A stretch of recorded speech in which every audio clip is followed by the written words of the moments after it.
안녕하십니까. 전혀 공양들은 하시고 오시는 거예요? 오늘은 눈이 엄청 많이 왔던데, 한 7, 8cm 정도 왔어요. 그 오시는데 다 시내권이신가요? 저는 오는데 이미 빙판길이 되어 있던데. 그래서 오늘 마지막 시간이고, 또 이렇게 우리 했던 부분 나머지 이렇게 책으로 나머지 부분에는 스님이 중간중간에 항상 이렇게 이야기했던 부분들이 많아요. 그래서 이제 마지막까지 한번 이렇게 훑어보는 그러한 시간을 보내고, 또 눈도 오고 날씨도 오늘 너무 춥고 다들 무사히 집에 또 가셔야 되고, 또 어떤 분들은 자제분들이 확인 전화 하신대 요즘은. 가지 말라고. 그러니까 오늘 안 그래도 스님들하고 다 마지막 수업이고 해서 8시 반에 마치는 걸로 그렇게 이제 했으니까 쉬는 시간 없이 8시 반에 이렇게 이제 마치도록 하겠습니다. 그리고 이제 우리 이제 부처란 무엇인가, 그 다음에 그 12연기까지 이제 지금 여지껏 계속 했고, 우리가 저번 시간에 이제 다 여기에 관련된 거를 우리가 다 배웠어요. 그죠? 그래서 이제 오늘은 훑어봐야 될 게 많아서 이제 그 부분 이제 여지껏 많이 했으니까 하고 갈까요? 뛰어가 이제 넘어가고 이제 나머지 하죠 뭐. 다 알고 계시잖아. 그죠? 차는 받으셨나요? 스님한테 차 드렸는데. 아, 받으셨어요? 불교, 아니, 인터넷에 나오셨던데. 부부님께서 인터넷에 나오셨더라고요. 영주시장님하고. 뭐 어떤 전통, 무슨 그게 관련된 걸로 나오셨대요. 축하드려요. 자, 그러면 이제 책을, 네.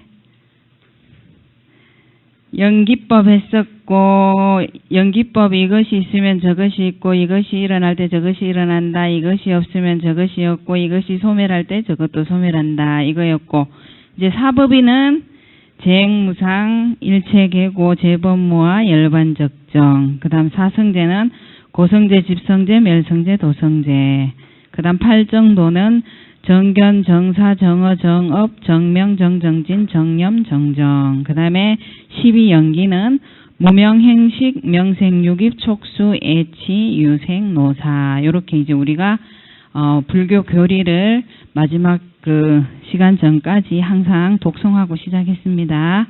자, 그럼 이제 135페이지. 네. 예. 유깁. 우리 한번 확인해 볼까요? 유깁이 포교사님들 빼고 포교사님들 빼고는 아시는 분 뭘까요? 우리 저번 시간에 했는데 유깁은 눈, 코, 입, 귀, 혀, 그 다음에 의식, 아니, 비설신의, 우리가 이렇게 느끼고 생각하고 맛보고 보고 하는 모든 감각기관, 그 기관의 근본적인 도구인 거죠. 한마디로 말하면. 입으로 우리가 음식을 씹고, 눈으로 경계를 보고, 그러니까 근본적인 도구예요. 이 도구를 통해서 우리가 보는 거예요. 이해되시죠? 예. 그래서 반야신경에도 아니, 비설신의, 이것이 근본이라고 해서 육근이라고 하기도 하고, 육입이라고 하기도 하고, 여기에서 이제 경계가 되는 게 색성향 미촉법. 자, 그러면 이제 135페이지 펴겠습니다. 이제 불자의 윤리와 도덕이라고 해서 이제 불교 윤리는 부처님의 가르침에 의거한 윤리를 말한다. 마음의 윤리라고도 하면서 마음의 해탈과 행복을 주어가기 때문이다. 그래서 이제 구체적으로 말해서 탐욕과 분노, 어리석음을 소멸하는 실천윤리. 탐욕과 분노, 어리석음이 우리가 항상 말하는 삼독이죠. 탐진치를 소멸하는 실천윤리이며 자비의 윤리이자 지혜의 윤리다. 자, 다음 페이지 한번 넘겨보세요. 여기서 이제 윤리라는 것은 계율과는 조금 더 다르면서 도덕적인 부분을 이제 강조한 것이죠. 그래서 이제 지금 우리가 뭐 사회적으로 환경이라든가 또 이렇게 동물이라든가 뭐 자연이라든가 이러한 여러 가지를 불교적인 관점에서 볼 때 어떻게 바라봐야 되는가. 근데 이것이 이제 근본이 되는 것이 우리가 예를 들면은 5계에서 그 근본을 많이 찾죠. 5계가 살도 엉망주잖아, 그죠? 여기에서 벗어나지 않으면서 사회적으로 이렇게 그 도덕적인 부분을 벗어나지 않는 것. 그래서 이제 여기에도 보면 중간쯤에 보면은 인권에 대해 바라볼 때도 이제 불교적인 관점이 필요하다. 여기서 이제 존엄사, 뭐 낙태 이러한 것들이 첫 번째는 사실 안 돼요, 그죠? 뭐 불교적인 교리로 보면은 내 목숨이 다할 때까지 해야 되는 게 자연스러운 거잖아요. 근데 이제 또 인간으로서 이렇게 정상적인 삶을 살 수가 없으니까 스웨덴이나 이런 스위스 이런 곳이 이제 안락사가 굉장히 법으로 이렇게 정해진 곳이죠. 그래서 이제 우리나라 사람이 거기 가서 또 하시는 분도 있다고 하긴 하더라고요. 근데 이제 그러한 부분이 불교적인 관점에서 봤을 때 똥치를 해도 내가 살아서 받아내야 감내해야 될 몫인 건지, 그러면서 주변에도 그 고통을 같이 감당해야 되는 몫인 건지, 아니면 당신 스스로 만약에 존엄사를 택할 수 있으면 존엄사를 해야 되는 게 현명한 건지 고민되지 않아요? 그러면서 이제 부모님이 만약에 계신다 하면 당신께서 나는 연명치료를 하지 마라 이랬을 경우에는 자식들이 마음 편하게 그분의 뜻을 존중해서 이렇게 일을 추진할 수 있지만, 이 사람 마음이라는 게 모든 우리가 인간이 어느 정도 공부가 되지 않고는 죽음에 임박해서 내가 죽고 싶다 하는 사람은 많이 없어요. 조금이라도 연세 드셔도 더 살고 싶어요.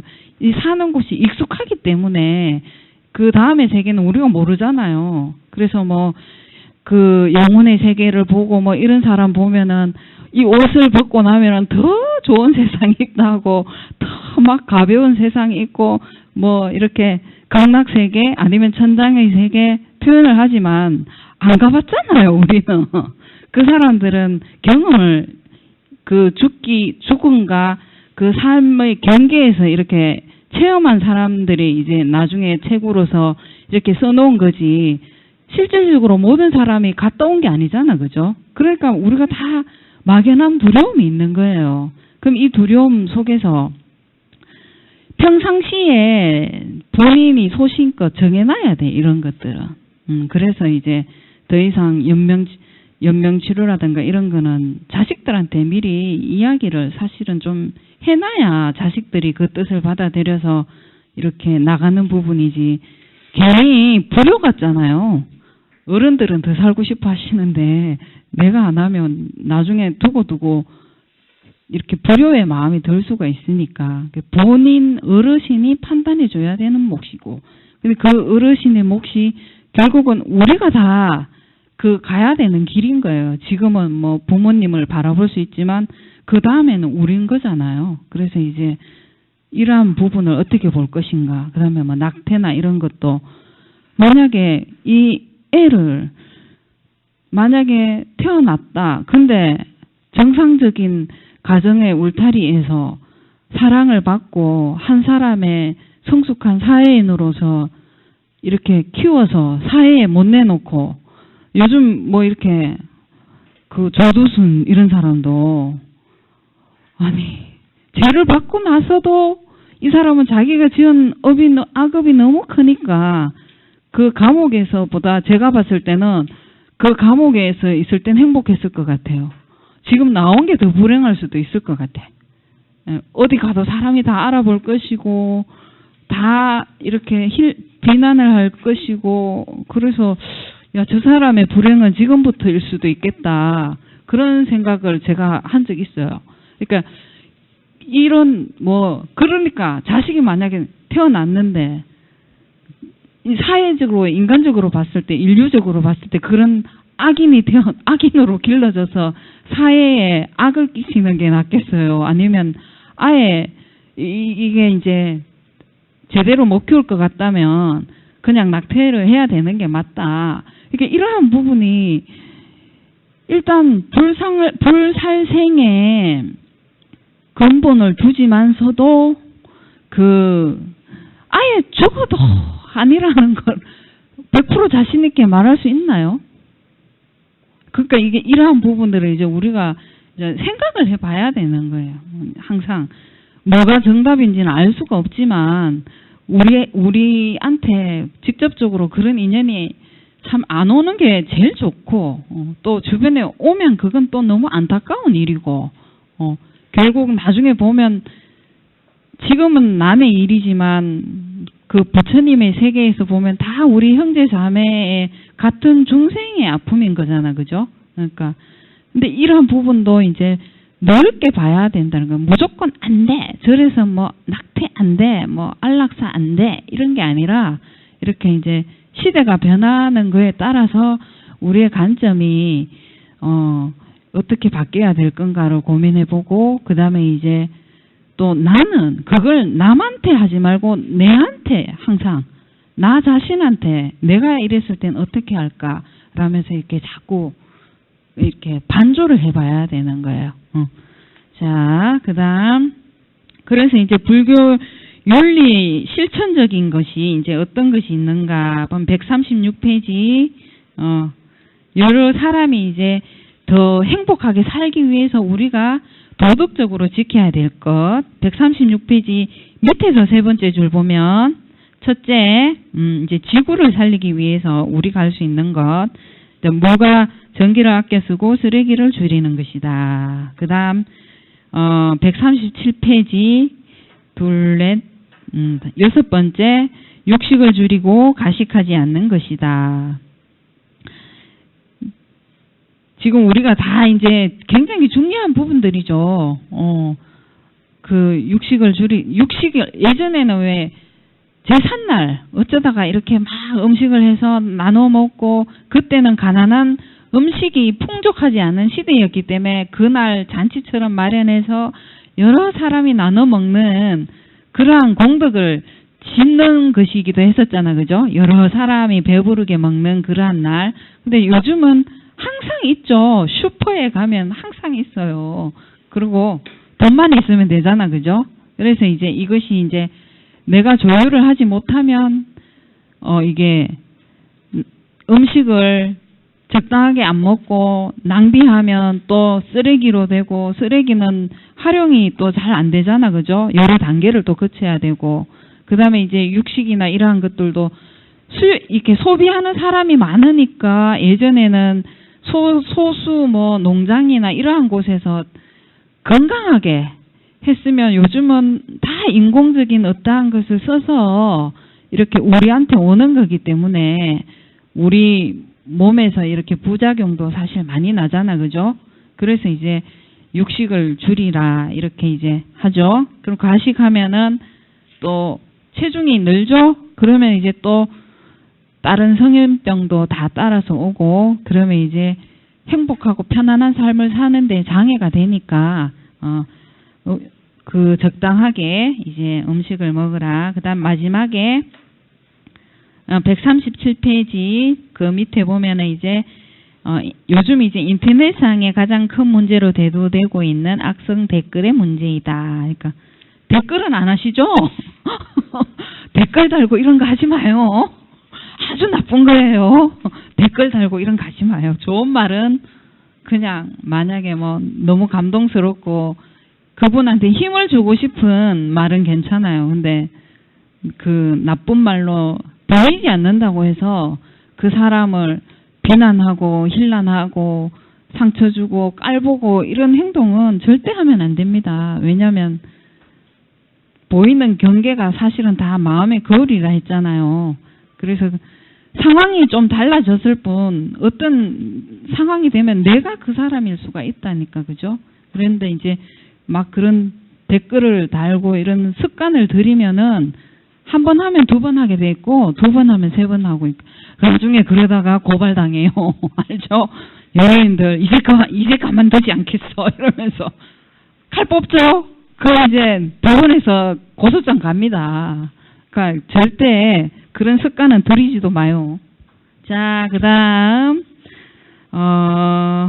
140페이지. 자, 신행, 믿음과 수행이 함께하다. 자, 빨간 글 우리 다 함께 읽어보겠습니다. 자, 큰 소리로 만일 부지런히 정진하면 어려운 일이 없을 것이다. 그러므로 너희들은 마땅히 부지런히 정진해야 한다. 비유컨대 작은 물방울도 쉬지 않고 떨어지면 돌을 뚫는 것과 같다. 만약 수행인의 마음이 게을러 정진을 쉬게 되면 마치 나무를 비벼 불씨를 얻으려 할 때 나무가 뜨거워지기도 전에 그만두는 것과 같다. 아무리 불씨를 얻으려고 하더라도 얻지 못할 것이다. 이것을 정진이라 한다. 여러분들은 그래 오늘 이제 정진하러 오셨죠. 이 눈길 뚫고 스님도 빙판길 뚫고 왔잖아요. 이게 정진이에요.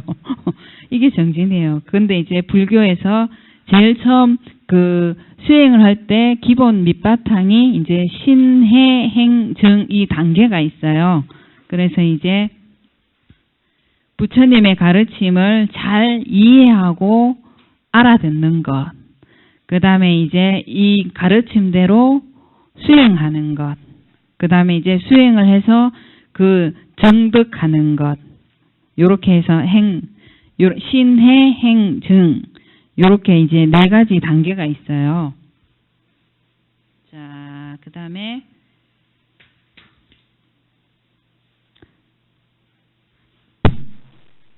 신해 행정. 그 다음에 그 믿음이라는 것이 우리가 어떤 것인가 할 때 159페이지 한번 펴보실래요?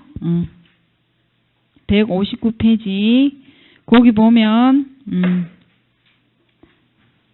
빨간 박스 있죠? 159페이지에 믿음은 도의 근본, 공덕의 어머니, 모든 착한 법을 걸러내며 의심의 그물을 끊고 애욕을 벗어나 열반에 위없는 도 열어 보이네. 요거 이제 신을 이야기할 때 이 부분을 가지고 스님들이 굉장히 많이 말씀을 하셔요.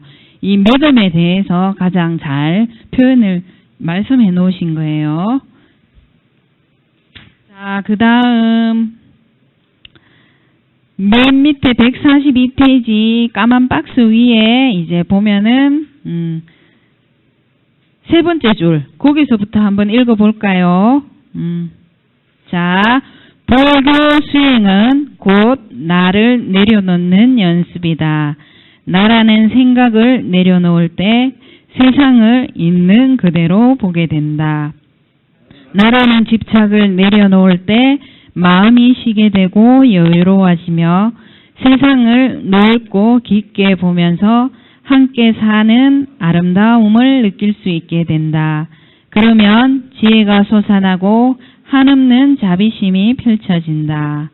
기도를 하거나 수행할 때 외에는 바른 문에서도 시작할 때는 나 자신이나 주위의 사람을 위해 기도를 했을지 모르지만 그 끝은 다같이 극락정토에 태어나고 다같이 불도를 이루기를 원합니다. 라고 짓는 것이 그 때문이다. 자, 그래서 이제 우리가 이제 이렇게 이러한 마음으로 나를 내려놓는 연습을 하면서 조금 전 우리가 읽었던 이 마음을 토대로 가지고 이제 수행을 하는 것이 진정한 수행이다. 신해행정이 제대로 이제 신이 여러분은 지금 신과 행의 단계예요, 그죠? 우리 모두가 사실 신해 단계고 이 신행이 깊어지면 이제 정득을 하는 거고 신해행 해는 이제 이해하는 해자, 풀해자, 신은 믿을 신자, 행은 행할 행자, 정은 정득할 정자. 이래서 이제 우리가 지금 단계는 신 믿고 이해하고 행하는 단계.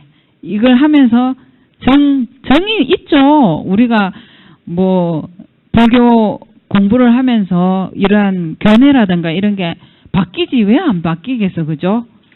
세상을 바라보는 견해도 바뀌고 대상을 바라보는 견해도 바뀌고 다 바뀌니까 정득하는 거예요. 크게 하느냐 작게 하느냐 그 차이지 없다고는 할 수 없는 거예요, 그죠? 그래서 이제 신해 바르게 믿으면 신해 행정으로서 이제 수행을 해 나가야 된다. 자, 그 다음 144페이지. 이제 계율, 선정, 지혜가 이제 함께하는 수행이다.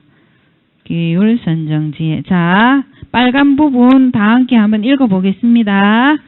수행에는 5가지 방법이 있어 올바른 믿음을 완성한다. 첫째, 널리 베푸는 수행이요. 둘째, 청정한 계율을 지키는 수행이요.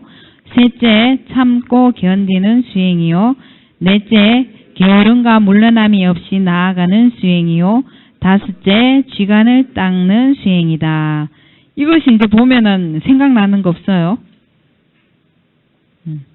육바라밀 가운데 5가지 바라밀이 들어있죠. 널 베푸는 게 뭐예요? 보시. 그 다음에 계율을 지키는 것이 지계. 그 다음에 참고 견디는 것이 인용. 그 다음에 게으름과 물러남이 없이 나아가는 것이 정진. 그 다음에 지간을 닦는 거 선정. 맞죠? 여기에서 이 닦으면서 나중에 발생되는 게 지혜. 그래서 이제 수행의 중심은 이 계정해, 계를 가지고 계를 지키면 정이 생겨나고 정을 닦음으로 인해서 지혜가 생겨난다. 근데 이것이 보니까 다 육바라밀 안에 다 들었지, 그죠? 계정의 사막이 3가지 부지런히 닦는 것, 이것을 삼학이라고 해요. 석삼자, 배울학자. 근데 이 삼학 가운데서 이제 3가지가 계, 정, 해예요. 근데 이것을 또 합치면 이 육바라밀 안에 계정의 사막이 다 들어있죠, 그죠? 그 다음 중간 145페이지 보면은 이제 덕이 증가되는 이유는 계정의 사막을 모두 갖추어 결여되거나 없어지지 않기 때문이다. 이것이 이제 우리가 계 가운데서 우리가 이렇게 윤리나 뭐 도덕적인 부분에서 어긋나지 않는 사람을 비난할 이유가 없죠. 그리고 거기에서 또 계율을 잘 지키면서 또 베풀기까지 하고 남에게 넉넉한 사람은 우리가 칭송하죠. 남에게 이익을 주고 이러한 그 실천행을 하는 분들은. 그래서 이제 그런 분들은 덕이 증가하는 거예요. 덕. 우러러 보는 덕. 우리 쉬운 말로 하면 이제 아우라라 하죠. 그 사람한테 풍기는 덕향으로 표현을 하기도 하고 에너지라고 표현을 하기도 하고 그 사람을 보면 편안한 기운이 흘러나오고 넉넉한 기운이 흘러나오고 또 불안한 사람도 그 사람과 말을 몇 마디 하기만 하면 마음이 편안해지고 이러한 것들을 바로 이제 덕으로 표현해요. 근데 이제 부처님께서는 양족존이라 했잖아. 2가지를 다 겸비하셨어요. 뭘까요? 복과 덕. 양족존. 복과 덕을 다 갖추신 분이다. 그래서 이제 그 우리가 수행 방법 가운데 육바라밀이 실천 수행이잖아요. 그 가운데 항상 이렇게 들어가는 것이 보시행인 게 보시행. 계율은 나 자신에 의한 수행이기도 하면서 다른 사람을 보호하는 것이고, 그 보시는 여러 사람을 다 덕스럽게 하고 행복하게 해주는 그러한 거죠. 우리가 왜 오죽하면 공짜는 양잿물도 좋다 하겠어요. 받으면 일단 기분 좋은 거예요. 뭔가 내가 남에게 배풍을 받으면 좋은데, 문제는 이제 내가 베푸는 사람이 되면 더 좋은 거예요. 그 베푸는 행을 이제 계속 이렇게 익혀서 나가면 어디선가 이렇게 일이 좀 편안해져요. 습관을 이렇게, 왜 우리 친구분들 가운데서도 아주 부자 아니고 왜 적당히 밥은 안 굶고 어느 정도 이제 생계는 괜찮으시고, 근데 왜 그런 분들 중에 또 넉넉한 분들이 있어요. 요즘으로 치면 이 보시가 품위 유지를 잘하는 사람. 어딘가 갔을 때, 그 친구들이 갔을 때 커피 한 잔 정도 살 수 있고, 때에 맞춰서 친구들이랑 어디 갔을 때 밥 한 끼, 생일이다, 내가 생일이다 이러면 생일자가 친구들에게 밥 한 끼 베풀어 줄 수 있고, 오늘 내가 한 잔 살게, 내가 한 턱 낼게, 이러한 것들이 다 보시예요. 그러면서 이것이 이제 덕이 되는 거예요. 그래서 부처님 그 가르침이라는 게 뜬구름 잡는 게 아니라는 거예요. 실천하면 거기서 바로 표시가 나는 거예요. 그러면 이제 친구들이 좋아하잖아. 저 친구한테 잘 먹었다 하고, 저 친구는 마음이 넉넉하니까 물질적인 게 넉넉해지는 거예요. 마음이 인색하면 그렇게 그 마음을 못 내잖아요. 마음이 넉넉한 사람만 그 마음을 내는 거예요. 어떤 사람은 이게 우리가 셈이 있죠. 이 돈을 잘 쓰고 보시를 잘하는 분들의 셈은 옹달샘, 마르지 않는 셈. 그 돈을 써도 항상 내가 쓸 만큼의 돈이 유지가 되는 사람. 인색한 사람은 내가 요만큼 있으면 이만큼 쓰면 없어요. 그러니까 옹달샘을 만들어야 되는 거야. 항상 계속 끊임없이 샘 솟는. 옹달샘 만듭시다. 옹달샘. 자, 그 다음 146페이지.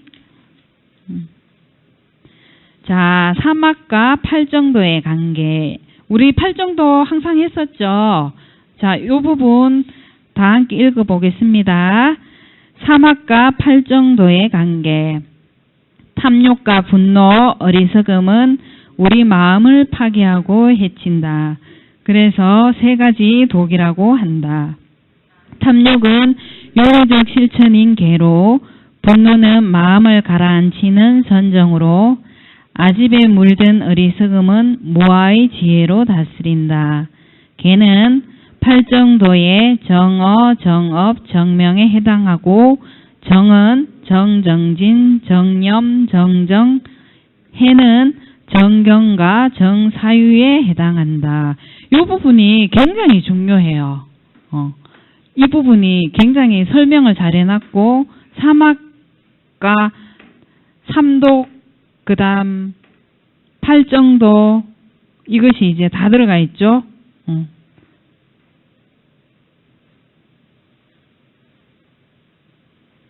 여기를 굉장히 잘 이렇게 체크해 놓으셨다가 탐진치 아시고, 그 다음에 사막 개정에 아시고, 그 다음 팔정도 아시고 하면은 이것을 다 이렇게 배대할 수 있죠. 그래서 이제 요거 체크 표시 잘 해놨다가 한 번씩 읽어보셔요. 그 다음 이제 146페이지 수행의 종류. 우리가 알고 있는 수행 한번 말씀해 보세요. 빨리. 절, 그 다음에 연불, 간경, 사경, 참선, 그 다음에 뭐 있나요? 하나 뭐 빠졌나? 자, 보자.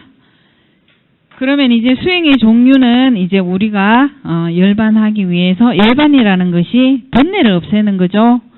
그러면 이제 그 열반에 나아가기 위해서 이제 우리가 평상시 해야 되는 수행에 대해서 이제 보통은 이제 6가지로 이렇게 큰 틀로 나누어 놨어요. 그럼 이제 147페이지 우리 많이 알고 있죠. 그 가나선, 선, 하두라고 해서 보통 이제 보면은 하두 하면 제일 먼저 떠오르는 게 뭐예요? 이먹고가 있지요. 하두는 이제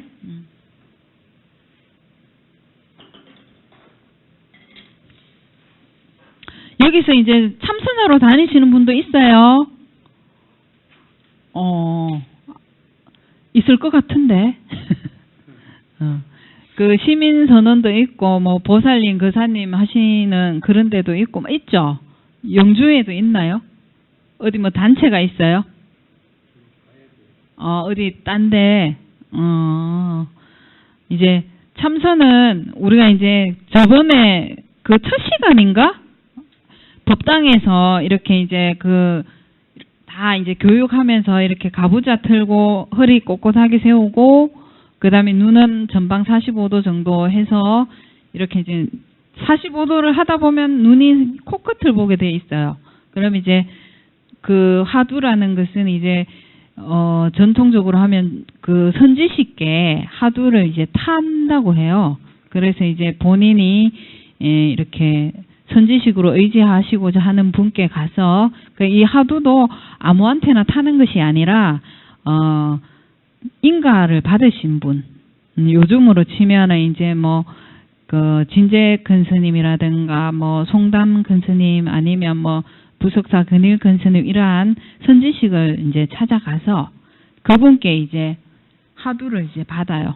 저 같은 경우는 이제 송담 근스님한테 받았어요. 저기 대전 인천 용화사 이런 데서 정강 근스님의 이제 제자이신 송담 근스님한테 이제 받았어요. 그래서 이제 네, 제가 여러 번 말했지만 참선 수행은 상근기가 하는 것 같아요. 그래서 이제 어느 순간에 이 참선이 예를 들면은 그 어떤 제가 저번에 한번 설명했을 텐데 뭐 귀족 부인 양반댁 부인이 왜 어느 날 이렇게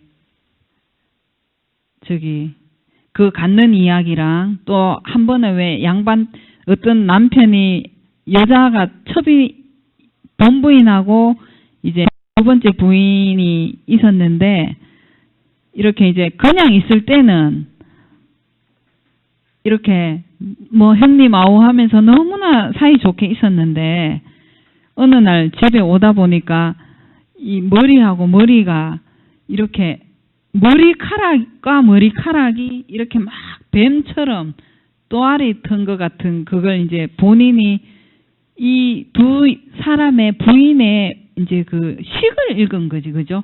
눈으로 봤을 때는 그게 아니고 이 식을 읽은 거예요. 이 부인하고 이 본처와 후처의 그 마음자리를 읽은 거예요. 겉으로 봤을 땐 형님 아우 하면서 너무나 잘 지냈었는데 주변에서 동네에서 저 집은 참 사이도 좋아 이랬는데 나중에 이 남편이 어느 날 밖에 갔다가 두 부인이 자기를 기다리고 있는데 순간 이렇게 딱 식을 이렇게 보게 됐는데 머리와 머리가 막 뱀이 또아리 털듯이 그게 어떻게 사이가 좋을 수가 있어요. 사이가 좋을 일이에요. 아니죠. 다 내가 소유하고 싶지 그 남편을 반 나눠서 하고 싶은 여인이 어디 있나요. 그냥 서로 이래 적당한 선에서 조율을 해서 그러지. 그러니까 본심은 그게 아니었잖아. 그죠? 그러니까 이 사람이 이제 하두라는 게 거기서 시작하는 거예요. 겉으로 봤을 땐 저렇게 멀쩡했는데 내가 본 건 과연 무엇인가 이러면서 계속 내 머리에서 이 의심이 끊이지 않는 것. 그때 그 양반댁 부인도 워낙 좋은 것, 금은보화랑 그 지위와 이런 걸 다 있었는데 왜 숯파는 숯장사를 쫓아가가 저 고생을 하면서 숯검댕이 묻혀서 내 부인이었던 사람이 왜 저러고 있을까? 왜 그랬을까? 거기에서 이제 의심이 끊어지지 않는 것. 근데 그 참선 수행을 아까 우리 조금 전에 읽었을 때 그 정진이라는 게 이렇게 나무에 이렇게 불을 이렇게 했을 때 불이 붙을 때까지 해야 되는데 이 참선 수행은 해보니까 불 붙기가 너무 힘들어요. 정말 힘들어 보니까. 그 참선도 스님들이 다니는 선원에는 가면은 또 시간이 있어요. 그래서 1시간이 정해지면 50분은 앉고 10분은 또 포행을 해야 돼요. 그 10분 동안 포행하면서 화장실을 간다든가 이렇게 뭐 개인 분리를 될 수 있으면 빨리 보시고 아니면 포행을 하고 그렇게 이제 이렇게 해서 한 13시간 정도 수행이 스님들이 이루어지시거든요. 그 다음에 이제 가행, 용맹 이러면 19시간 하고 뭐 완전 용맹하면 일주일 동안 잠을 안 자는 거예요. 형식적으로는 안 자는데 앉아서 다 주무시지. 안 좋을 수가 있나요? 그 대신 그래도 안 눕는다는 거예요. 용맹정진이. 몸을 바닥에 대지 않는 거예요. 일주일 동안. 그래 그 정진하는 게 해인사에는 아주 지금도 아마 그 전통이 남아 있을 거예요. 제가 이제 저도 그 선원에 이제 안 간 지가 한참 되니까. 제가 예전에 다닐 때는 일주일 동안 용맹정진이 그 해인사 산내에 있는 해인사, 그 다음에 해인사 안에 백운이 스님 그 선원이 서너 군데가 있었어요. 선원이 서너 군데는 아니구나. 그 보현암, 삼선암, 약수암 요렇게 해서 또 백운이 스님 선원이 있었어요. 그러면 이제 그 용맹정진을 같은 날 입제해서 같은 날 다 이제 회양을 하는 거예요. 그래서 이제 가행은 예를 들면 뭐 11시까지 이렇게 하는 거고 용맹은 24시간 다 하고 평상시에는 뭐 10시, 밤 10시까지 하고 그 다음 가행하면 12시, 밤 12시, 뭐 11시 이때까지 하고 용맹은 24시간 풀로 그렇게 이제 수행을 하는데 경험자로서 불붙기가 쉽지 않아요. 그리고 이제 그때 선원 다닐 때 마음은 이제 조용한 곳에 이제 토굴 같은 데 가면은 내가 이제 시간에 구애받지 않고 하리라 해도 쉽지 않아요. 혼자 있으면 더 나태해지고 정말 애지간한 수행력이 아니고는 정말 힘들어요. 그래서 이제 근데 또 그 중에 특출한 분들 그 상근기들은 정말 한 번에 확 가는 거예요. 근데 이 참선은 상근기의 공부예요. 상근기들의 공부예요. 이제 지금도 뭐 어떤 일이 생기고 뭐 평상시 수행하는 걸 할 때는 사실 지금도 저는 화두를 해요. 뭐 그럴 때도 화두를 하고 뭐 또 잠시 있고 이럴 때도 화두를 하고 또 이렇게 꿈속에 있을 때도 이렇게 만약에 뭐 꿈에 정말 또 이것도 꿈이라잖아, 그죠? 근데 이 꿈 말고 우리가 또 잠잘 때 꾸는 꿈, 그 꿈에서 이렇게 이제 굉장히 위급한 상황이 이제 닥쳤을 때 우리가 왜 뭐 수행력, 정진력, 뭐 부처님 명호를 한번 부르면 간세음보살 명호를 부르면 이것이 일순간에 흩어져 버리고 편안해진다고 그랬죠.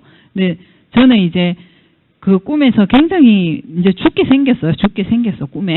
근데 이제 꿈에 맞다 화두를 들면 아무 일도 없어진다 했지 이러면서 꿈에 이었고 하는 순간 그 위험에서 이렇게 벗어나게 되더라고요.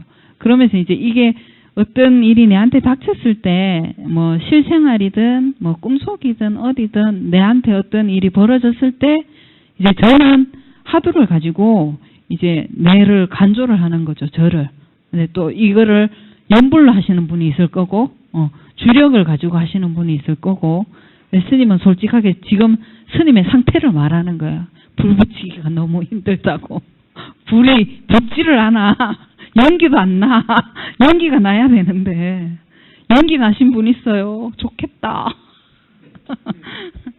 자, 그럼 이제 가나선, 이래 참선 수행하시는 거, 그럼 이제 뭐, 예를 들면, 도가 무엇입니까? 뭐, 부처가 무엇입니까? 이러면, 관식을, 이러면 이게 이제, 중국 조사 스님 말씀으로는, 이 말은 똥막땡이다. 이러고 이제, 또 어떤 사람이 뭐, 말은 부처가 뭔지하고 물었는데, 전혀 동문서답이죠.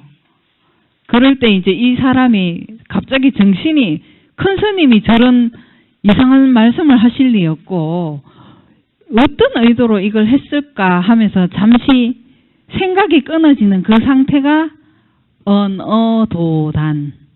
우리 이제 생각이 다 이렇게 끊어지는, 사랑이 끊어지는 상태. 우리가 어떤 일을 생각지 않고 있을 때 이렇게 훅 하고 탁 치고 들어올 때 있지, 그죠? 말문이 막힌다고 했을 때. 그러니까 여기에서부터 이제 하도 공부가 이제 시작인 거예요. 여기에서 언어 도단이 되면서 궁금증이 일어나고 의심이 일어나면서 이렇게 계속 수행을 해 나가는 거예요. 그것이 이제 참선 수행이고, 참선 수행은 만약에 하고 싶다 그러면 이제 요즘은 선지식을 찾아뵙기 어려우면 그 책도 굉장히 많이 되어 있어요. 그러면 이제 책을 사보시기도 하고, 또 유튜브에 한번 적어보세요. 유튜브. 김홍근 교수님이라고 속가 제가 분이신데, 그분이 제가 들어봤을 때 참 하두선에 대해서 강의를 참 잘해 놓으셨더라고요. 김홍근 교수님. 한번 들어보셔야 참 좋아요. 그러면 이제 그분이 이제 말씀하시는 거 들으면, 아, 참선 공부가 어떤 거구나, 이렇게 또 다시 한번 접할 수 있는 기회가 될 거예요. 그 다음에 이제 요즘은 우리가 윗바사나 이런 것도 참 많이 하죠. 불교 이제 명상하고, 사마타는 삼매 이제 집중해서 하는 건데, 윗바사나는 이제 우리가 예전에 사념처라고 배웠죠. 신수신법 해서 우리 몸을 관찰하는 거, 우리 마음을 관찰하는 거, 우리의 느낌을 관찰하는 거, 그 다음에 우리의 마음자리, 우리가 생각하고 하는 모든 것들이 무상한 것을 항상하다고 생각하는 그 법에 대해서 관찰하고, 그 사념처 수행인 거예요, 윗바사나가. 했죠. 그 다음에 이제 150페이지 3번 이제 또 할 수 있는 윗바사나는 요즘 뭐 명상센터 이런 게 많잖아, 그죠? 근데 이제 뭐 굳이 그런데 막 가서 배울 거 없고 그냥 연불로 해도 나중에 결국 제가 보니까 아주 이제 큰 스님들도 끝에 가서 하시는 게 연불이에요. 아미타 연불이라든지 뭐 간세음 보살이라든지 이 연불 수행으로 돌아가시더라고요. 그래서 이제 굳이 뭐 낯선 명상이나 뭐 이러한 것들을 굳이 하지 않아도 우리가 가장 친숙하게 할 수 있는 수행법이 사실은 연불 수행법인 것 같아. 가장 쉽잖아, 그죠? 그냥 뭐 평상시에도 간센보살 이런 식으로 하면 되고, 이제 그 나무아미타불은 나무아미타불 이렇게 해서 내가 만약에 기도를 정해놓고 하고 싶다 이러면 간센보살을 1000번 하겠다, 아니면 뭐 나무아미타불을 10,000번 하겠다, 10,000번 이런 식으로 해서 이제 끊임없이 연불 부처님을 생각하는 거죠. 아니면 이렇게 하두나 이러한 것들도 어떻게 보면 끊임없이 생각을 하는 거예요. 참고하는 거예요. 하두나 연불이나 다른 것 같은 건 아닌 것 같아요. 결국은 끊임없이 참고를 하는 거랑, 이 참선은 나를 끊임없이 참고하는 거고, 연불은 부처님을 참고하는 건데, 부처가 뭐예요? 너와 내가 둘이 아니잖아요. 우리가 아직 부처가 되기 전에 중생의 세계에 있어서 그러지 깨우치면 우리도 다 부처잖아요. 그러니까 모든 수행의 기결처는 그냥 하나예요. 결국은 우리가 다 부처가 되는 거. 자, 그 다음 이제 염불, 부처님을 염하는 거 보통 많이 하는 게 뭐 나무아미타불하고 간센보살하고 지장보살, 그 다음에 서가모니불, 그 다음 약사열애불 이런 데는 왜 또 약사 부처님을 모신 기도처에서 많이 하지요. 아니면 이제 또 뭐 병이 나서 약사 부처님의 가피가 필요할 때, 그럴 때 이제 하는 기도. 그다음에 지장기도는 돌아가신 영가나 돌아가신 분을 좋은 곳으로 더 인도하시기 위해서 하는 기도, 지장기도. 그다음 간생기도는 이제 현실 사바 세계에서 우리가 구하고자 하는 것, 이루고자 하는 것이 있을 때 하는 기도, 간세음 기도. 그 다음 이제 그 하단에 또 하는 거는 뭐예요? 산신, 뭐 용왕, 독성. 그 다음에 매월 초하루부터 초3일 하는 신중기도. 신중기도에서는 이제 신중님 할 때는 뭐라고 불러요? 뭐라고 정근해요? 화음성중. 아시나요? 저 신중님 해갖고 모르시는 분 신중단 해서 표시하고, 여기 신중단의 명호는 화음성중이라고 이제 연불해요. 신중단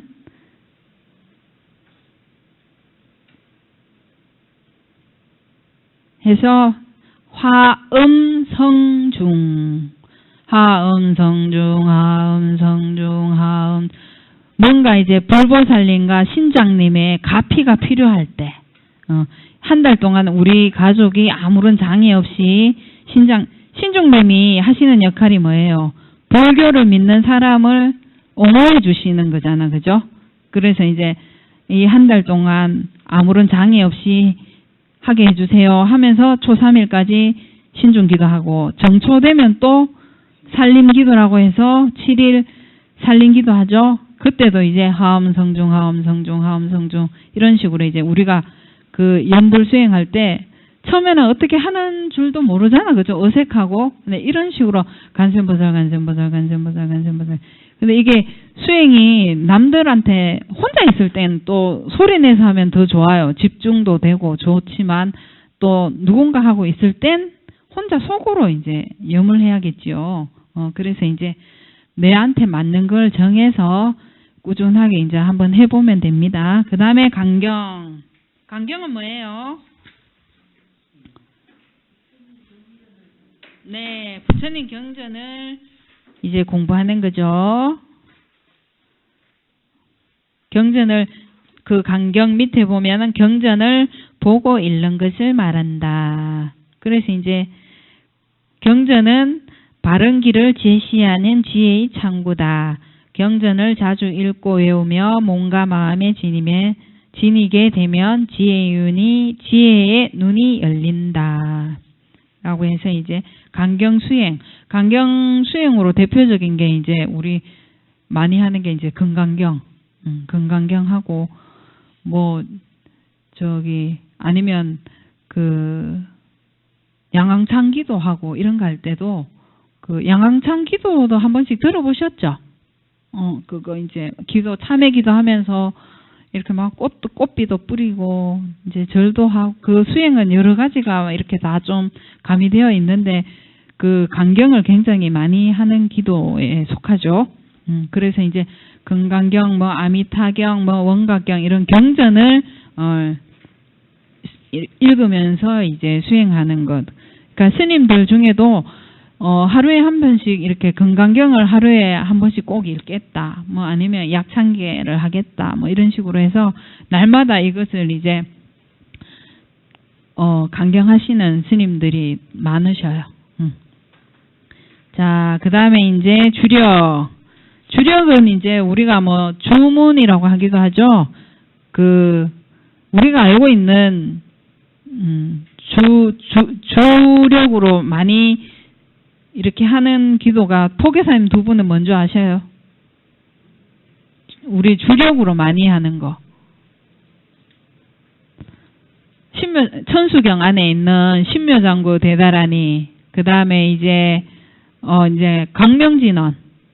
강명진언하고 이제 육자대명 왕진언, 온만이 반매움, 그런 식으로 해서 이제 중간에 어쩌다 한 번씩은 다 들어보셨죠? 그 다음에 이제 강명진언은 이제 그 약간 영가에 시달림을 받거나 어떤 이렇게 내 마음을 이렇게 주변에 봤을 때 이렇게 마음이 조금 이렇게 왔다 갔다 하시는 분들한테 이렇게 많이 부처님의 강명을 이렇게 밝혀주는 기도, 그 영가의 어두운 그 기운을 걷어내는 그러한 기도로 이제 많이 하는 게 이제 강명진언이에요. 그래서 이제 신기가 있다거나 뭐 주변에 약간 정신이 오락가락 한다거나 이러한 분들한테 추천하는 게 적어 놓으세요. 강명진언. 강명진언 해서 이제 알고 있어야 검색을 하죠. 유튜브나 인터넷에. 이렇게 만약에 주변에 누가 이렇게 영가, 하여튼 저 사람이 뭔가 지금 좀 이상하다. 그런 사람한테는 강명진언 기도를 이렇게 해라고 권해주면 돼요. 이 강명진언에 그 관련 유래된 게 어떤 이제 보살이 세댁인데 전처가 죽고 이제 본인이 세댁으로 이제 제치로 이렇게 이제 그 왔는데 꿈에 항상 전처가 나타나서 네가 애쓴다 그러면서 애쓴다 이러면서 이 꿈에 이 전처가 이 사람을 항상 꿈에 만져. 그러고 나면 이 지금 제치로 온 보살님은 몸이 아파 죽는 거예요. 그 꿈에서 항상 시달려갖고. 그래서 이제 어느 날 막 뭐 쌀하고 이런 걸 해서 토고로 계신 큰 스님을 찾아가요. 제가 지금 다 죽게 생겼으니까 제발 나 좀 살려달라고. 그러니까 이제 이 큰 스님이 그 고통에서 해결할 수 있는 방법으로 그 강명진언을 이렇게 가르쳐 주면서 이 진언을 하루에 108번씩 꼭 해라면서 그렇게 했더니 이 보살님 꿈에 예전에는 이 전처가 와서 아이고 애쓴다 이러면서 아이고 애쓴다가 진심이었을까요? 진심이었을까? 이제 진심이었으면 또 그래 아플 일이 있겠어요. 근데 그 집 문턱을 못 넘더라는 거야. 이 사람이 이제 기도를 하고 난 뒤부터, 그 강명진언을 하고 난 뒤부터, 처음에는 이렇게 와갖고 기웃기웃거리다가 문턱을 못 넘으니까 밖에서 그냥 기웃기웃거리다가 이러면서 차츰차츰 나중에는 이제 꿈에도 보이지 않게끔. 자기가 어떻게 보면은 자기 스스로 그 자기가 자력으로 기도를 해서 자기 힘으로 그걸 퇴치를 한 거죠. 그만큼 이제 영가의 부림을 받게 되지 않는 힘을 본인이 이제 얻은 거지, 그죠? 그래서 기도의 힘이 크다는 거예요. 그래서 만약에 주변에 뭐 영가나 그러한 분이 있으면 뭐 스님한테 상담을 받으라고 권할 수도 있고, 나머지 만약에 자력으로 하고 싶으면 강명진언 기도를 이제 가르쳐 주시면 돼요. 자, 그 다음.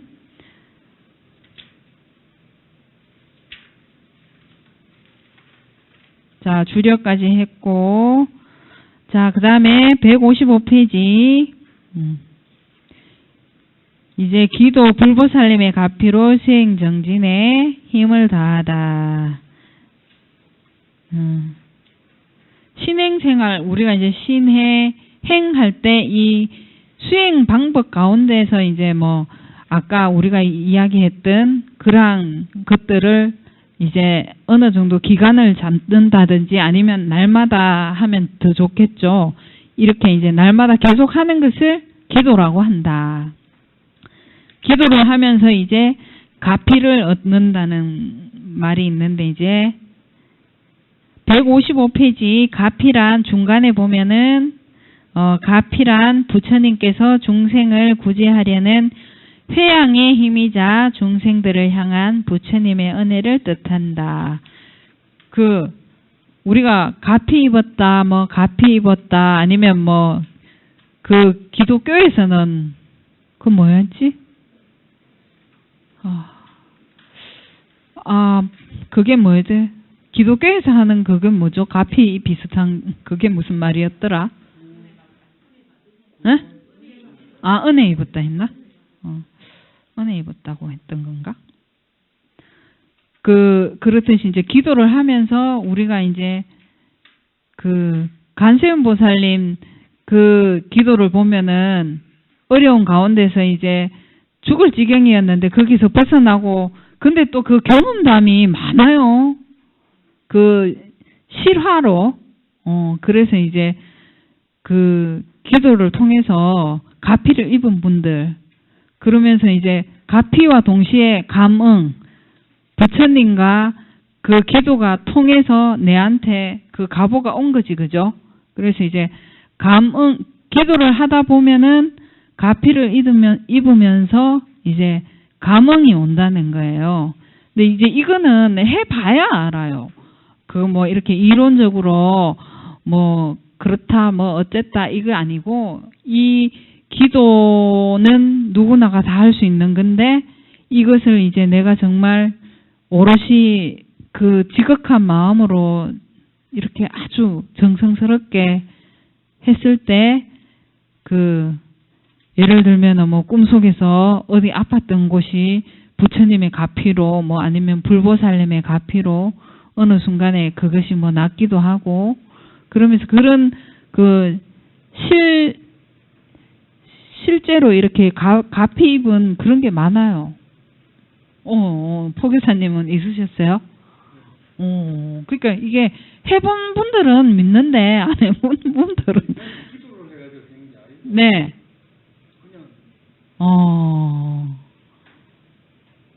기도를 한 게 아니고 그냥요. 근데 그게 가피라는 걸 어떻게 아셨어요? 네. 제가 꼭 겪고 나니까. 예. 기도가 뭐 딱 내가 한다고 막 마음 먹고 하지 않아도 평상심으로 또 하고 있는 게 있을 수도 있잖아요. 예. 항상 뭐 참선 수행이든지 아니면 뭐 연불 수행이라든지 뭐 나를 사념처 수행이라든지 이러한 것들이 이렇게 항상 아니면 뭐 신장님이 항상 옆에서 두어를 해 주신다든지, 약간 우리가 뭐 어떤 위급한 상황에서 이렇게 벗어났을 때는 신장님이 도우셨다 이런 거 많죠. 아니면 뭐 사고가 틀림없이 여기서 사고가 나야 되는데 어떻게 어떤 힘인지 알 수는 없지만 무사할 때 뭐 이럴 때 부처님 가피를 입었다 뭐 이렇게 많이 하잖아, 그죠? 그러니까 이게 또 살아가다 보면은 우리가 못 알아채고 못 느껴서 그렇지, 살아 있는 것도 가피 아니에요. 가피지. 만약에 뭐 정말 눈이 안 보이면 볼 수가 없는데 우리가 이렇게 멀쩡하게 보고 이렇게 느끼고 하는 모든 것들이 사실은 가피고 막 그렇죠. 근데 이제 또 어떤 기도를 통해서 또 얻는 게 있어요. 근데 그건 해봐야 알아요. 해본 사람은 이제 알아요. 그러니까 이 아까 해준 6가지 기도법을 내가 택해서 꾸준히 하다 보면 어떤 감흥이 내게 온다는 거예요. 그거 바라고 하면 안 와요. 근데 하다 보면 어느 날 와. 나도 감흥 입어야지, 가피 입어야지 그런 마음이 아니라 어느 날 우연히, 제가 저번에 말했잖아. 참회 기도를 한다고 한 건 아니에요. 그냥 신묘장구 대단히 주력을 했어. 그것도 그냥 하려고 뭐 한 것도 너무 행사생활 하는 곳은 일이 많으니까 시간이 없다가 이제 공부하러 갔는 데는 시간이 너무 많은 거예요.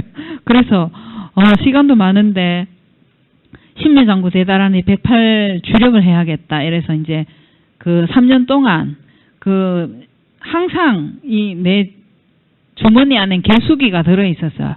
이 똑똑똑 하는 거. 이게 108번을 이제 하면서 하다가 이제 한 3년쯤인가? 어느 순간에 이게 탁, 그것도 뭐 내가 보려고 본 건 아닌데, 감나무 낙엽 떨어지는 걸 보면서 막 옛날에 막 어떤 부분이 영화처럼 착착착착 지나가면서 그때 몰랐던 게 이렇게 확 알아지는 게 있더라고요. 그러니까 이 108 기도를 하면서 그때 몰랐던 걸 확 알아지는 경험도 해봤고, 또 한 번은 뭐 참회의 눈물, 하루 종일 눈물 나는 거, 뭐 근데 그러한 것들이 다 기도할 때 이루어졌던 것들. 실제로 그게 사람들이 말하면 믿겠어요? 하루 종일 눈물이 어떻게 나요? 그쵸? 근데 이제 기도할 때 그러한 값이나 그러한 현상들이 났었어요. 자, 그 다음에, 자, 156페이지, 둘, 넷, 여섯, 일곱 번째, 감응이라는 말 여기 나오죠? 이제 요거 한번 읽어보겠습니다. 감응이라는 말은 간절히 믿는 마음이 불보살님에게 통함을 뜻한다. 이 역시 일방향적인 말이 아니라 쌍방향적인 말이다. 감은 불러들이다의 뜻으로 조생이 불보살님에게 다가간다는 의미이며, 응은 불보살님께서 이에 응하여 다가오신다는 뜻이다. 연못물이 맑아진 만큼 달이 비치는 것처럼 중생이 부딪혀 온 만큼 불보살님께서 응해 주시는 것이다. 따라서 중생의 다가감과 불보살님의 응해 주심이 서로 통하여 하나가 된다는 뜻이다. 불보살님의 가피도 이런 측면으로 이해해야 한다. 자, 그 다음 157페이지. 그렇게 해서 이제 기도를 부처님의 가르침을 믿고 의지하여 이 생명이 다하도록 실천하겠다는 깨끗한 마음에서부터 시작된다. 중간쯤에 기도는 부분 있죠. 그러면서 이제 부처님 앞에서 자신의 모든 가치 판단을 내려놓고 한 마음으로 간구하면 기도는 이루어진다. 기도 성취됨은 궁극적으로 업장이 소멸되는 것이다. 아까 제가 참회했다 했죠? 그 참회라는 것이 나의 업장이 소멸되는 과정이죠. 자, 그 다음 158페이지. 빨간 박스 한번 읽어보겠습니다. 요것이 이제 서산대사의 성가기감이라고 해서 우리가 참선할 때, 하두 들 때 어떠한 마음가짐으로 하두를 들어야 되는가에 대해서 이렇게 이제 아주 이렇게 책이 아주 이제 몇 장이 되진 않아요. 근데 이것이 이제 스님들 강원이나 이런 데 가면은 수업 시작하기 전에 항상 이 성가기감을 독송을 하고 수업을 시작해요. 그래서 이제 나중에 기회 되시면 유튜브나 인터넷으로 성가기감을 이렇게 한번 찾아보셔요. 일단 그 체크해 놓으셔요. 그러면 아주 나중에 보면 정말 내용이 좋아요. 서산대사의 성가기감. 유튜브나 다음에 검색하시면은 내용이 너무너무 좋아요. 자, 적어 놓으시고 다 함께 독송하겠습니다. 자, 큰 소리로 잠오지요. 자, 무릇 창고하는 공안에 대해서 간절한 마음으로 공부를 지어가되 마치 닭이 알을 품듯 하고 고양이가 쥐를 잡을 때와 같이 하고 줄은 사람이 밥 생각하듯 하며 목마른 사람이 물 생각하듯 하고 아기가 엄마 생각하듯 하면 반드시 꿰뚫을 때가 있으리라. 이것이 이제 참선 수행하는 방법. 아까 왜 이것도 마찬가지로 이제 불이 붙을 때까지 계속 이렇게 정진을 해라는 거죠. 중간에 하다 말고가 아니라 계속 이렇게 끊임없이 참고하고 하도에서는 이제 끊임없이 의심을 하고 그렇게 해라는 소리예요. 자, 밑에 158페이지 보면은 이제 기도 수행을 할 때는 온 몸과 온 마음을 다해서 해야 한다. 그런 식 이제 그렇게 이제 말씀해 놓으시고 그 다음에 그 기도 수행의 밑바탕이 아까 제가 말씀드린 부처님의 법에 대한 확실한 안과 믿음이 있어야 한다.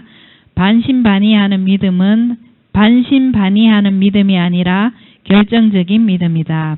수행의 결과가 제대로 나타날까, 기도가 이루어질까 하고 물러서는 마음이 있다면 처음부터 잘못된 마음으로 시작한 것이다.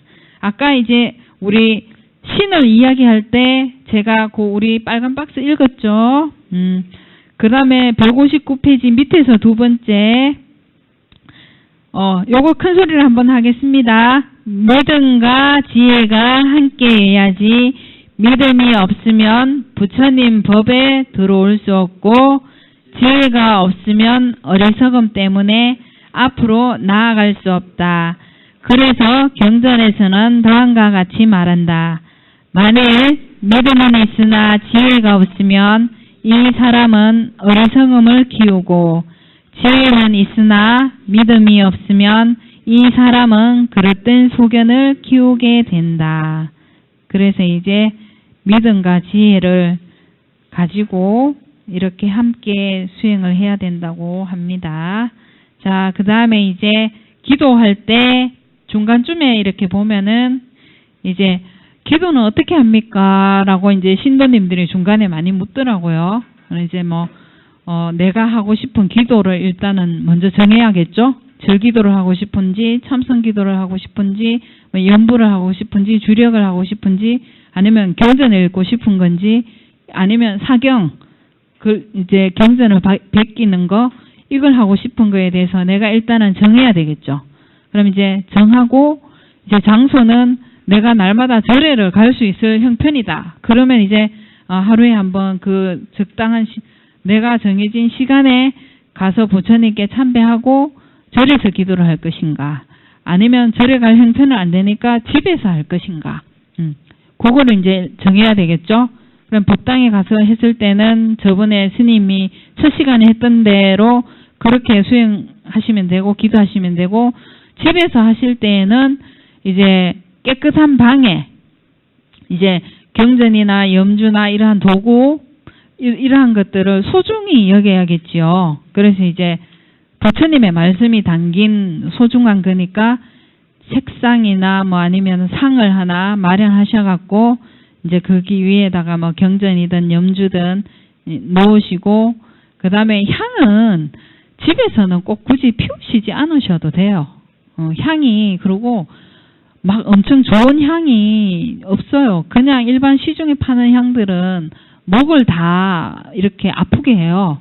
그래서 아주 좋은 향이 아니면 향은 집에서는 피우시지 않으셔도 돼요. 그리고 초도 집에서 피우시지 않으셔도 돼요. 안 키셔도 돼요. 그냥 이제 기도 시작하겠습니다라고 이제 내 마음속으로 하시고, 이제 향도 마음의 향을 올리면 되는 거예요. 이 향이 처음 유래된 것도 인도는 물이 없으니까 이렇게 몸에 냄새가 나고 하니까 이 향을 이렇게 하는 게 그 나라에서는 예의였어요. 그래서 그 향 문화가 사실 발달한 것이지, 우리나라 지금도 저는 이렇게 법당에 가셔서도 향이 하나 꼽혀져 있으면 하나만 있으면 나는 그냥 불전하면 돈만 넣고 절만 하면 돼.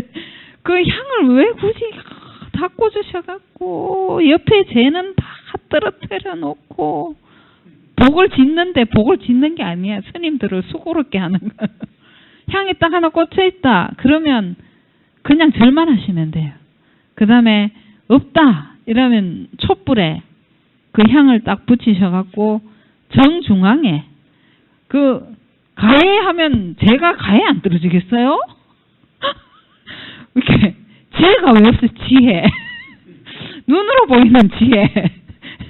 이 갬향이 타면은 그게 바닥에 떨어지지 안 떨어지냐고. 초를 내가 켜는 불 붙어 있는 초를 옆에 막 하면 촛농이 떨어지겠어요? 안 떨어지겠어요? 스님 침이 다 튕기네. 촛농이 떨어지겠어요? 안 떨어지겠어요? 그 타고 있는 초를 왜 꺼내시냐고. 내가 가져온 초 켜려고. 그러면 안 돼요. 내가 부처님께 복을 빌려고 하는 행동이 뒤로 보면은 또 다른 사람을 수고롭게 하는 거니까. 절에도 가면 초공양하는 따로 있죠. 그러면 초를 사서 상단에 그냥 올려놓으시면 때 되면 스님들이 또 그 초를 다 켜주셔요. 그러니까 켜져 있는 그런 거를 함부로 이렇게 하시지 마셔요. 그러면 이제 또 큰 절이나 이런 데는 또 법당 보살님 계시면 아주 호령을 받습니다. 야단을 크게 받습니다. 그분들이 무슨 또 권력을 가지고 계시더라고. 그러니까 이제 향이나 이러한 것들도 예. 그래서 이제 저희 절에도 와봤죠. 저희 절 엄청 법당이 작잖아요. 근데 그 향 꼽는 데가 네 군데거든요. 할머니들이 어쩌다 한 번씩 오셔요. 그래갖고 막 또 예심사납게 저거 뽑지 마라 소리는 못하고 아니 꼽지 마라 소리는 못하고 너구리 굴에서 하고 있어요. 근데 하지 말라고 해도 할머니들은 이게 이제 당신들만의 또 믿음이 있으신가 봐. 그래서 아무리 말씀을 해도 고쳐지시지가 않아요. 근데 우리가 이제 이런 교육을 받으면 한 번, 두 번, 세 번 하면서 이 인식이 바뀌잖아요. 처음에는 몰라서 절에 가면 무조건 그렇게 하는갑다 해서 모르고 했던 건데 스님들이나 이런 데서 교육을 받음으로 인해서 안 하게 되죠. 근데 이제 또 연세 드신 분들은 교육을 해도 하더라고. 어느 분이 하는지 항상 너구리 굴같이 해갖고 있어요. 행사 때. 그러니까 이게 사실 스님들 목에 굉장히 안 좋으니까 그렇게 법당에서도 있으면 켜지 마시고 또 집에서 굳이 향을 켜고 할 필요는 없다. 그냥 경전 기도하면 경전 기도하면 되고 참선 기도하면 속으로 이제 수행 시작하겠습니다. 이렇게 하고 그다음 기도 끝에 내가 원하는 바가 있으면 이렇게 한번 발언을 하고 소원을 말하고 이렇게 하시면 돼요.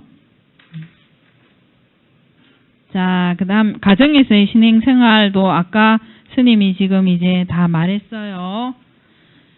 그다음에 이제 가정에서는 이제 또 나만 불교를 믿는 게 아니라 어릴 때부터 나의 가족, 뭐 예를 들면은 부인이라든지 남편이라든지 자식이라든가 뭐 손주 손녀라든가 어릴 때부터 이렇게 저를 이렇게 친숙할 수 있게끔 그러한 기회를 여러분들께서 제공을 해 주셔야 되는 거예요. 그래서 이제 남편분들도 아예 관심이 없더라도 이렇게 계속 말로서 이제 오늘 절에 간다고 한다든가 뭐 나중에 조금 세월이 지나서는 절에 같이 한번 가보실래요? 이렇게 해서 이렇게 내가 그 불교를 믿음으로 해서 내 마음이 평안하고 내가 더 행복한 삶을 살 수 있으면 내 주변의 사람도 나중에 그렇게 살기를 바라지 않나요? 그러니까 이렇게 주변의 사람들도 함께 연연을 맺을 수 있게끔 어릴 때부터 그래서 이제 저는 절에 이제 아기들이 오면 그래도 굉장히 이렇게 좀 신경 써서 이렇게 잘 이렇게 하려고 노력해요. 그러면 이제 요즘 아기들 자체가 귀하잖아요. 근데 이제 절에 엄마가 이렇게 데리고 온 애들은 그래도 스님을 나서라 하지도 않고 또 친숙하고 그러다 보면 이 애들 그 내리에 어느 순간 나중에 종교를 택하고 싶을 때 와본 곳에 가는 게 그 프로테이지가 많겠죠. 그러니까 이제 한 번은 아시는 신도님도 어느 날 이제 아들 부부가 이제 뭐 커피숍을 하는데 처음으로 제가 온 지가 한 8년쯤 됐는데 8년 만에 이제 출근은 했지만 그 아들을 본 건 처음이죠. 근데 아들이 이제 결혼을 했다고 부인이랑 이렇게 왔더라고요. 그러면서 내가 인도해 주는 것까지는 내가 해야 되는 일이니까 뭐 수행하고 뭐 하고 안 하고는 이제 너그 몫이다. 근데 내가 이제 여기까지 인도해주는 것까지는 내 몫이다 이러면서 그 아들 며느리를 데리고 왔더라고요. 근데 참 보기가 좋더라고요. 그래서 이제 아이고 출근만 하던 사람을 이제 드디어 한번 보내요 이러면서 이제 차 한참 마시고 그렇게 해갖고 갔어요. 그러다 보면 이제 또 나중에 기회되고 뭐 이러다 보면 또 올 수 있겠지, 그죠? 그래서 이런 기회를 이제 불교 다니시는 분이 이렇게 좀 베풀어 줘야 되는 거예요. 모르는 뭐 내 주변에 이러한 그 가족들이라든가 이끌어주고 싶은 사람들에게 기회를 베풀어 줘야 되는 거. 인연을 지어야 이게 연결이 되잖아, 그죠?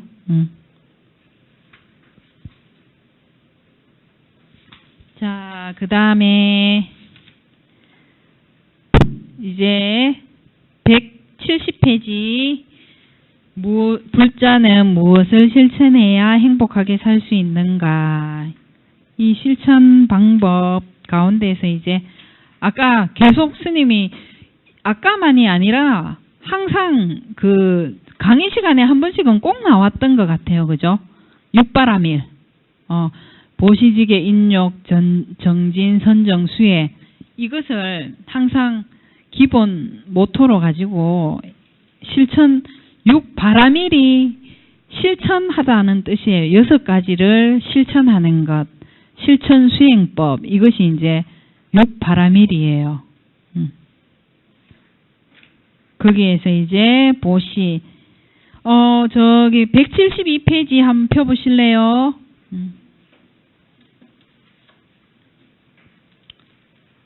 자, 까만 박스, 예, 한번 봐요. 이제 시간 얼마 안 남았어요. 10분만 남았어요.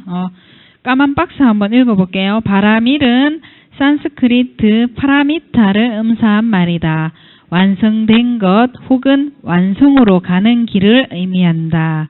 완성된 그곳을 저 언덕이라는 의미로 피안이라고 한다.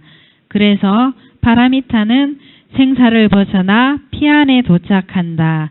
또는 피안으로 가는 길이라고 해서 도피안이라고 의역되기도 한다. 그래서 이제 이 육바라밀을 알고 있어야 우리가 실천을 하겠죠. 그죠? 그래서 이제 그 6가지 바라밀이 다 아시죠? 보시, 지계, 인욕은 참고 견디는 거, 정진, 선정, 지혜. 지혜는 또 다른 말로 반야가 맞아요. 그죠?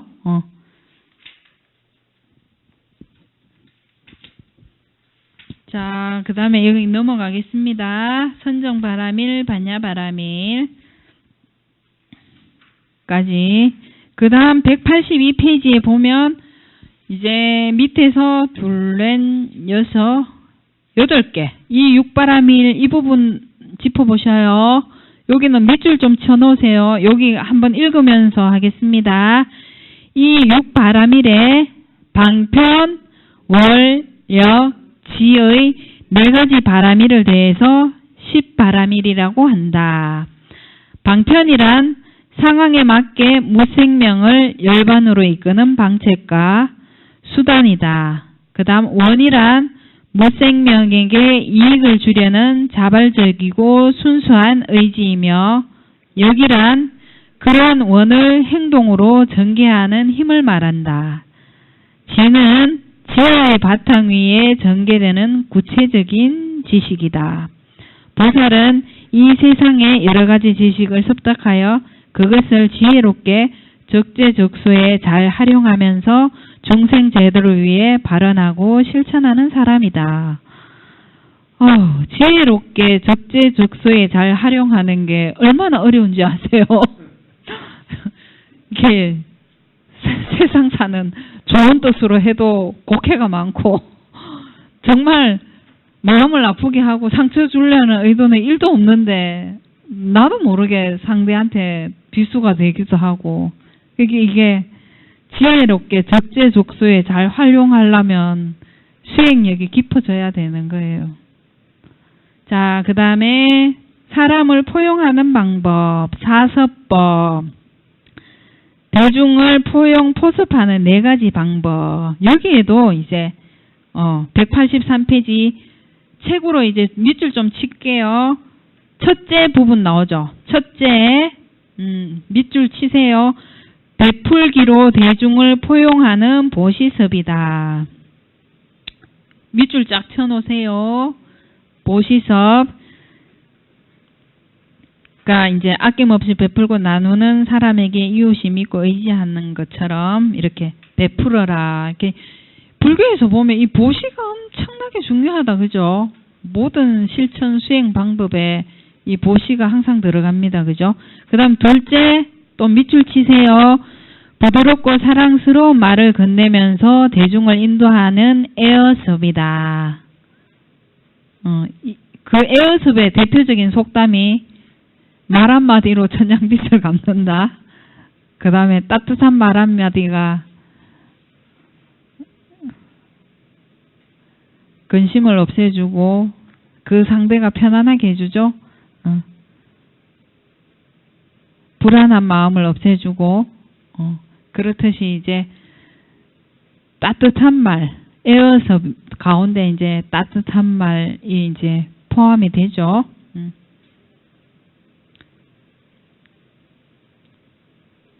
그 다음 세 번째, 대중에게 이로움을 안겨주는 이행섭이다. 실질적으로 이렇게 도움을 주는 것, 그 사람이 필요한 부분을 같이 함께 도와주는 것.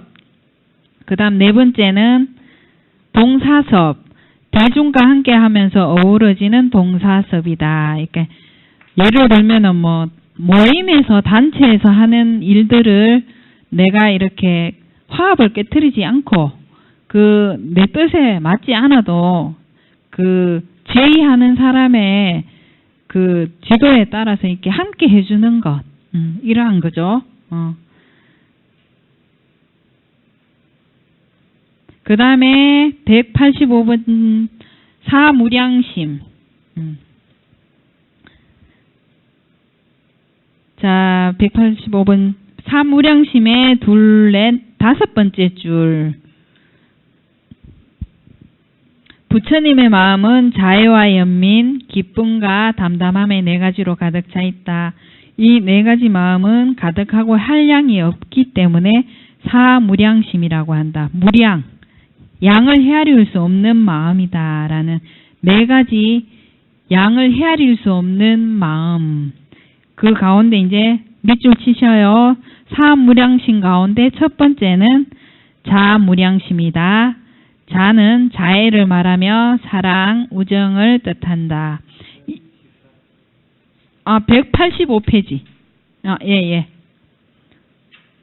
자비희사, 사무량심이라면 이제 자비희사라고 해요. 그런데 이제 이걸 또 무량심을 붙여서 자무량심, 비무량심, 희무량심, 사무량심 이렇게 할 때는 그냥 자비희사로 이렇게 외우시면 되죠. 그 다음에 185번째 두 번째 비무량심이다. 비는 연민, 즉 슬퍼하는 마음이다. 함께 슬퍼해 주는 거, 가엾이 여기는 거, 이러한 마음이죠. 그 다음에 희무량심, 밑에서 세 번째 줄, 이웃이 행복해하는 모습을 보고 함께 기뻐하고 함께 기뻐해 주는 것. 희는 기쁨 말 그대로 즐거움인데 대중의 기쁨과 주변의 사람의 기쁨을 함께 기뻐해 주는 것. 이거 어려워요, 그죠? 함께 기뻐해 주는 게 정말 어려워요. 함께 기뻐해 주는 것보다 질투하기가 더 쉬워요, 그죠? 곰곰이 이렇게 내면을 들여다보면은, 근데 이게 어느 정도 수행력이 깊어져야지, 우리가 실제로 말할 땐 자비희사 이러지만 이걸 현실에 이렇게 딱 배대했을 때 이게 이제 실질적으로 막 하기가 어려운 거예요. 그게 어느 정도 마음이 딱 껴야 우러나오는 마음이지 이 생속에서 나오는 마음은 아니에요. 이 사무량심이 부처님의 마음이라는 거예요. 그 다음 네 번째 186페이지 사무량심 가운데 이 사가 이제 보면 버릴사예요. 버릴사. 한문으로.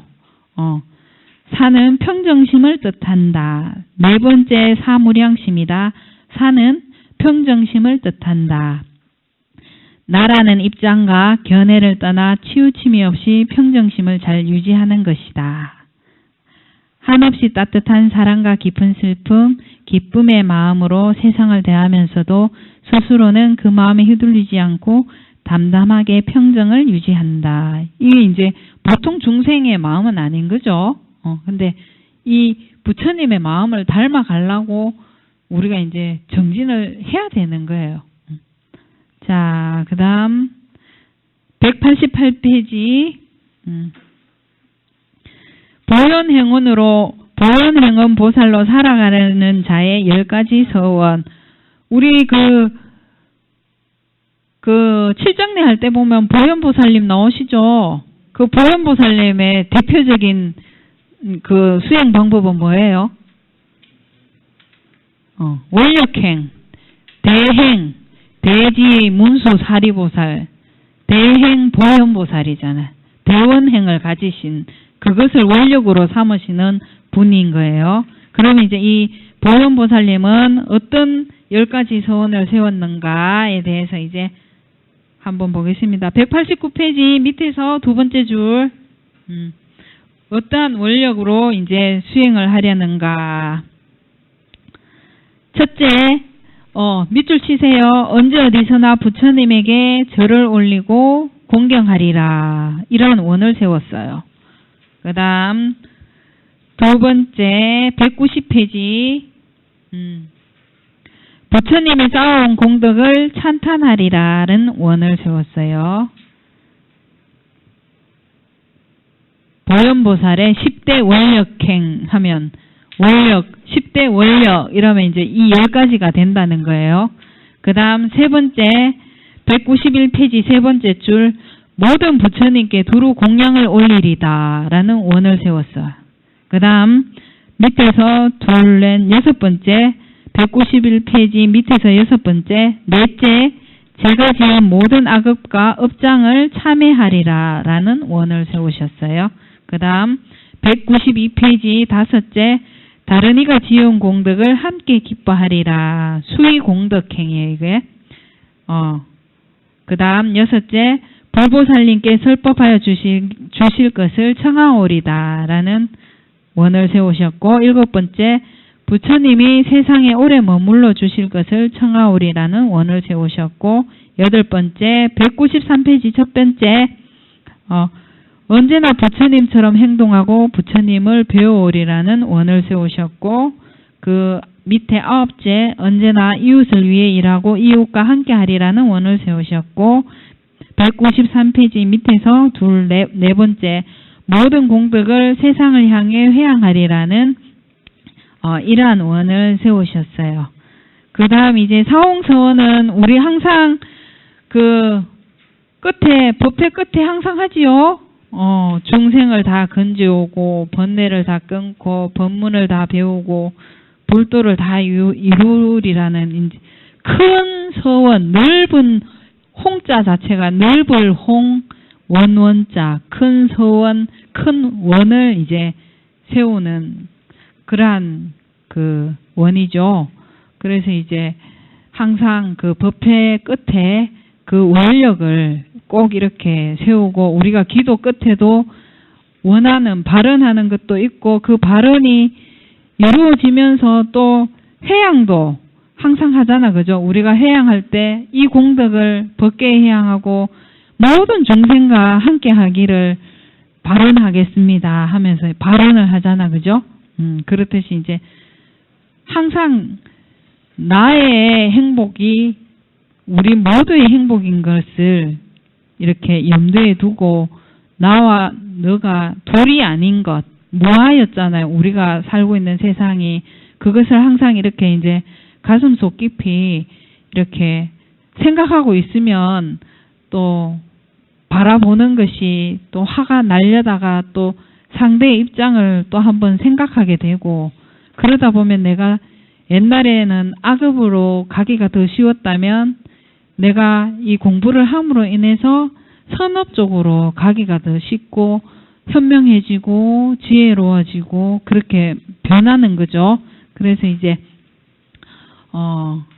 불교 공부하는 것 자체가 행복하게 살려고 하는 거예요. 우리가 사는 세상이 어차피 고통의 세상인데 이 고통의 세상을 부처님께서 이렇게 수행을 하면은 고통에서 벗어날 수 있다라고 이렇게 가르침으로 중생들에게 이야기해 주셨어요. 그래서 우리가 2500여 년이 지나도록 항상 기하고 칭송하고 예배드리고 감사의 마음을 드리는 거죠. 이제 우리 6월달부터 했죠. 강의를 코로나 때문에. 그죠? 그래서 이제 너무 앞에서 시간을 많이 했네. 그래서 나머지 거는 이래 보면 부록 부분은 스님이 첫 시간에 법당에서 한 부분이 거의 다 나와 있어요.